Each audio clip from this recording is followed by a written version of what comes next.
We're going to talk about research strategies. These are things that are going to help you get the most efficient use of your time and get the best research in the best way. The first thing I want to mention is preparing. This is really the unfun part. You need to get ready. You need to be prepared before you start searching. You can just leap right in, but a lot of times you're going to be very scattered if you do that, if you aren't prepared for what you need to do. So take some time. Doesn't even have to be a lot. Take some time and prepare yourself. The first thing that you would want to do is read a subject encyclopedia article on your topic. If it's something you don't already know a lot about, even if you do know a lot about it, it's really good to go out there and get a subject encyclopedia.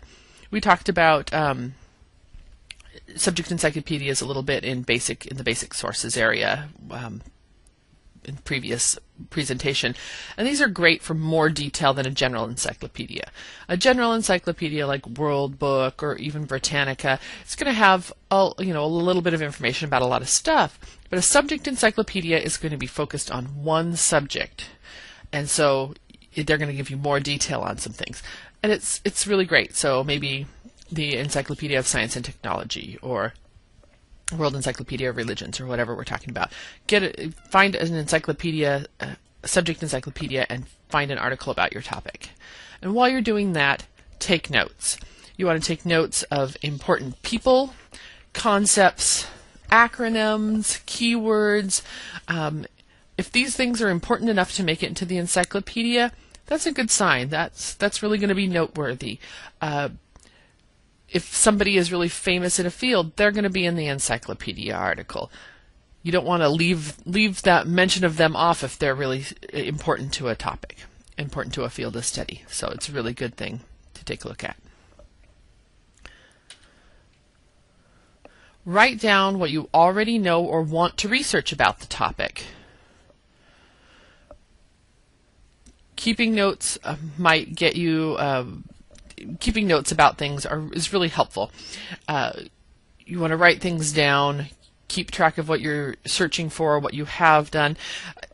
A lot of times you have this in your head, and if you can keep everything organized in your head, then great.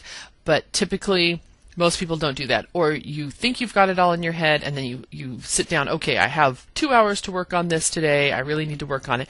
You sit down at the computer, and then you sort of vapor lock. You can't, okay, what was that again? What was I going to do? And you just don't, you kind of lock up, It's sort of like, when someone's watching you type, you can't spell anything, When you sit down to do the research, a lot of times you just lock up. So you want to keep notes about these things. That's helpful, so also you don't repeat the same search over and over unless you're keeping track of, I searched for these words in these different places. And keeping notes can be literally pen and paper. You just write them down. But it also, you might keep a list on your cell phone, or you might have a laptop where you keep notes. It doesn't have to physically be paper and pencil. Any way that you're going to be keeping notes to yourself so you can track what research you've been doing. And again, write down what you already know about something or what you're hoping to research. Do you have prior knowledge? We talked about this when picking a topic. Maybe you picked a topic that you already know something about. So jot down notes on that. Even if you know it, it's good to keep it in one spot. What points do you want to make? Do you have an aim or an idea you want to prove? Do you have a thesis that you're out to, your thesis statement for your paper, whatever, that you want to kind of support.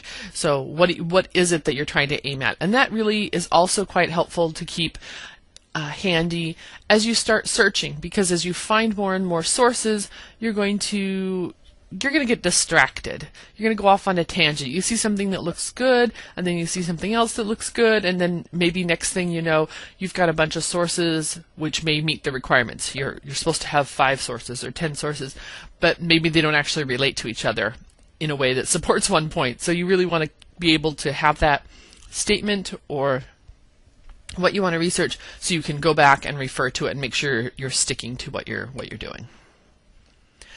Identify call number areas that apply to your topic so you can browse the shelves. Refer to your Dewey Decimal System, the handout or that information that's in the other week, and look at that. What topics, what areas are going to deal with that? Because then you can come into the library or even virtually through our library catalog browse the shelves and see where you're going to find some books on that, or the reference shelves, whatever you're doing. In relation to that, what disciplines might deal with this subject? This is also a good way to just sort of start thinking creatively about your topic. For example, what fields of study?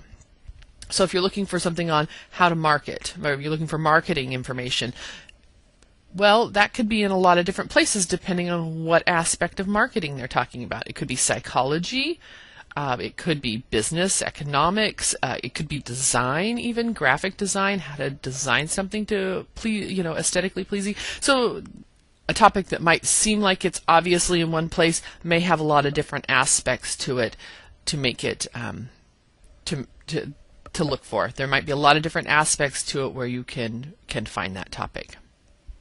Brainstorm keywords that will help get to your subject. So again, keeping notes when you're reading an encyclopedia article, what are good words that might describe your subject? Not just the one you've already thought of, but maybe some things that you hadn't. Different ways to describe your subject. A thesaurus might be really helpful on that. Different words, or even a subject dictionary. Come up with synonyms, alternate spellings.